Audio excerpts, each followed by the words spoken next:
ওর উপর দিয়ে মাথা মাসা করলে কি ওযু হবে? দয়া করে বলবেন না। হ্যাঁ, আমাদের মাথা মাসা করতে হবে হিজাবের নিচ দিয়ে, হিজাবের উপরে কাপড়ের উপর দিয়ে আমরা মাথা মাসা করলে ওযু হবে না।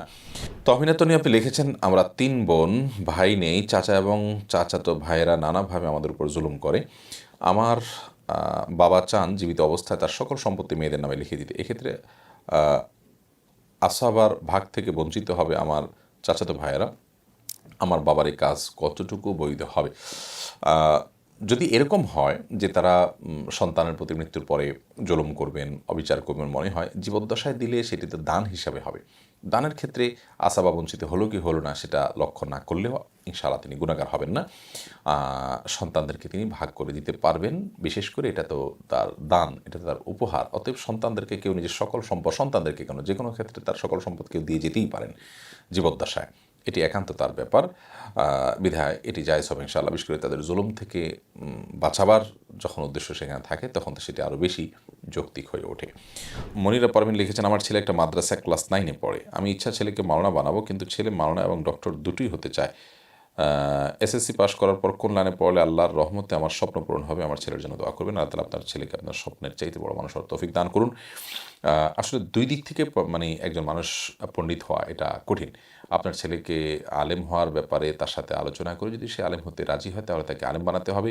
পাশাপাশি যেন সে সম্পর্কে সে ধারণা নিতে পারে।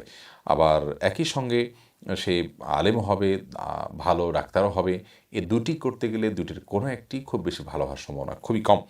সেজন্য ছেলের সাথে আপনাকে বসে ডিসাইড করতে হবে এবং ভালো কোনো মাদ্রাসায় তাকে পড়াতে হবে। সেজন্য বেসিকটা ঠিক করে অলরেডি সে এসএসসি সে ক্লাস 9 পর্যন্ত পড়ে ফেলেছে। অতএব তার বেসিকটা ঠিক আছে কি না এটা কোনো আলেমের কাছে নিয়ে গিয়ে তাকে পরখ করাবেন, চেক করাবেন, দেখবেন, তারপর ইনশাআল্লাহ আপনি ঠিক করবেন।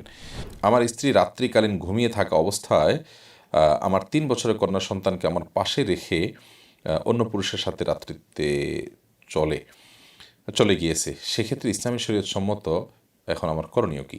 আপনার স্ত্রী যদি চলে যেয়ে থাকে এবং তাকে যদি ফেরত আনার সুযোগ থাকে আপনি আনার চেষ্টা করবেন। কিন্তু যদি ফেরত আনার কোনো সুযোগ না থাকে বা আপনি আনতে না চান বা আগ্রহী না হন, তাহলে সেক্ষেত্রে আপনি তালাক দিতে পারেন তাকে।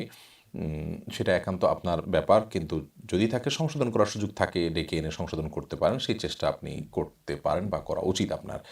আর এই বিষয়গুলো যাতে না ঘটে এর জন্য আসলে আমাদের দীর্ঘমেয়াদী পরিকল্পনা নেওয়া উচিত। কেন এগুলো ঘটে, কেন পরকীয়া হয়, সেক্ষেত্রে আপনার ত্রুটির জায়গাগুলো কোথায়, সে কোনগুলোকে আপনার কারেকশন করা উচিত, সমস্যাগুলো কী সেটা আপনার দেখা উচিত। বাকি ইমিডিয়েট যদি আপনার করণীয়ের কথা বলেন তাহলে আমি বলব যে সেই ভদ্রমহিলাকে ফিরিয়ে এনে যদি সংশোধন করার রাস্তা থাকে সেটি আপনার চেষ্টা করা উচিত। ক্ষমা আপনি করতে পারেন তাকে চাইলে।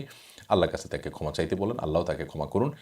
আর আপনি যদি মনে করেন যে না সংশোধনযোগ্য নয় তাহলে সেক্ষেত্রে আপনি ডিভোর্সের প্ল্যান করে ডিভোর্সও নিতে পারেন এবং ডিভোর্স দিয়ে আপনি আপনার মতো করে আপনার সন্তানের জন্য পরিকল্পনা করতে পারেন। নিজে অন্য কোথাও বিয়ের পরিকল্পনা আপনি করতে পারেন। নীলুফার ইয়াসমিন নীলা লিখেছেন, আলগা চুলের কাজ করে টাকা উপার্জন করা কি জায়েজ? আলগা চুল লাগানোর বিষয়ে আমরা একটু আগে বলেছি একটা মাসআলার উত্তরে।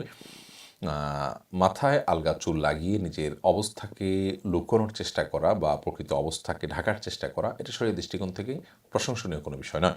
অতএব এই কাজের জন্য যে আলগা চুল ইত্যাদি তৈরি করা হয়ে থাকে সেটা উৎপাদন করাও আপনার জায়েজ নয়। যে কাজটি মৌলিকভাবে নাজায়েজ সেটার জন্য কোনো উপাদান তৈরি করাটাও নাজায়েজ। কারণ নাজায়েজ কাজে সহযোগিতা হয়, তার সাপোর্ট হয় বা কোনোভাবে তার হেল্প হয়, এরকম কোনো কাজ করাও আসলে আর জায়েজ হয় না। যার জন্য এই কাজ থেকে আপনাকে বিরত থাকতে হবে এবং ভিন্ন কোনো পেশায় যাওয়ার চেষ্টা করতে হবে। জে.এস. সোহেল রানা আপনি জানতে চেয়েছেন, উজু করার পর পানি বালতিতে সংরক্ষণ করে পরে টয়লেটে ব্যবহার করলে এটি গুনাহের কাজ হবে কিনা? না, এর ফলে কোনো গুনাহ হবে না। কারণ উজুর যে পানিটা ব্যবহৃত পানিটা এটা নাপাক হয়, মানে এটা নাপাক হয় না, আবার এটা অন্যকে পবিত্রও করতে পারে না। বিধায় এটা দিয়ে আমরা টয়লেটে ময়লা পরিষ্কার করার কাজ করতে পারি, টয়লেটের ফ্লোর পরিষ্কার করার কাজ করতে পারি বা অন্য কোনো কাজ করতে পারি, এতে কোনো অসুবিধা নেই। অজুতে ব্যবহৃত হয়ে গেছে বিধায় পানিটা পবিত্র হয়ে গেছে, এটাকে যেখানে সেখানে ফেলানো যাবে না, ব্যাপারটা সেরকম নয়।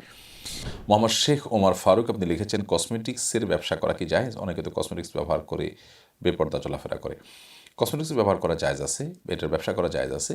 আপনার কসমেটিক্স ব্যবহার করে কেউ বেপর্দা চললো কি চললো না, এটার জন্য দায়িত্ব আপনার নয়, এটা ব্যবহারকারীর। কারণ কসমেটিক্স মানেই এটা দিয়ে বাইরে ব্যবহার করতে হবে এবং বেপর্দা চলতে হবে এমনটি আবশ্যক নয়। কেউ নিজের স্বামীর সামনে প্রদর্শন করতে পারে, একান্ত বাসা বাড়িতে ব্যবহার করতে পারে।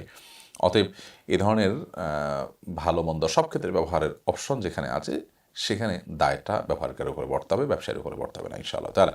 সাধারণত রাস্তায় চলাফেরা করার সময় কাপড় নাপাক হয়ে যায়, তখন আসলে কি করব? রাস্তায় চলাফেরা করার সময় যদি কাপড় নাপাক হয়ে যায়, তাহলে সেক্ষেত্রে সেই নাপাক যেই জায়গা হয়েছে ওই জায়গাটাকে ধরে আলতো করে ধুয়ে ফেললে পাক হয়ে যাবে। আ কাপড়ের কোনো অংশ নাপাক হয়ে গেছে দেখি সেটা আপনার পুরো কাপড় পরিবর্তন করে ফেলতে হবে এমনটা বাধ্যবাধকতা নয়। ধরুন পেশাব লেগে গেছে, কোনো নাপাক লেগে গেছে, যে জায়গায় লেগে গেছে সাথে, সাথে আপনি দ্রুততম সময়ে বা পরেও করেন ওই জায়গাটাকে আপনি চিহ্নিত করে ওই জায়গাটা ধুয়ে ফেলেন। বা আনুমানিক এর বেশি হবে না, তাহলে ওইটুকু জায়গাকে আপনি ভালো করে ধুয়ে ফেললেন যে এর মধ্যেই থাকবে নিশ্চিত। তাহলে সেক্ষেত্রেও আপনি ওই কাপড় দিয়ে সালাত আদায় করতে পারবেন। ফাইজুন্নেসা সুমনা আপনি লিখেছেন, হায়েজ অবস্থায় কোরআন তেলাওয়াত শোনা ও জিকির পড়া কি যাবে?